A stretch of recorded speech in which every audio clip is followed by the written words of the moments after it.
Hello 여러분, Rujimida. Ngayon ay meron naman tayo ritong fill in the blank question na nanggaling sa Learn Korean Language. Ito ay usapan ni Ga at Na. Number 7번.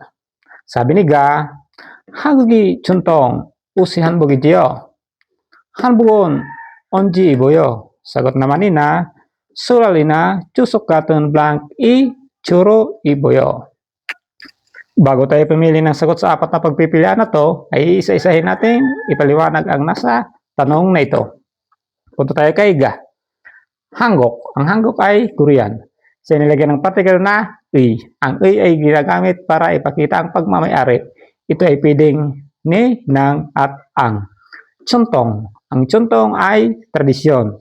Usi. Ang ot ay damit. Sa nilagyan ng subject particle na i. Hanbok. Ang hanbok ay traditional na damit. Ichio. Ang ichio ay isang pagpapakita ng kumpirmasyon ng isang nagtatanong. Ito ay ba, di ba, o tama. Hanbugon. Ang hanbugon ay kinabitan ng particle na tupik particle na un. Onje. Kailan. Iboyo. Ang ip ay galing sa salitang ipda na to wear o isuot. Punta tayo kay Na. Punta tayo kay Na. Sulal. Ang sulal ay New Year. Ina. Ang ina ay at o saka. Chusok. Ang chusok ay isang traditional na holiday sa Korea. Cotton. Ang cotton ay same o pareho. Blank. E. Ang e ay ginagamit din sa time. Churro. Ang churro ay kadalasan. Iboyo. Ngayon ay pumili na tayo ng tamang sagot. Unahin natin si number 1.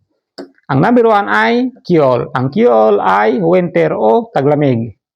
Tingnan natin kung siya ang tama sa tanong na ito. Ang sabi rito ay tinatanong kung kailan daw sinusot ang tradisyonal na damit ng mga Koreano.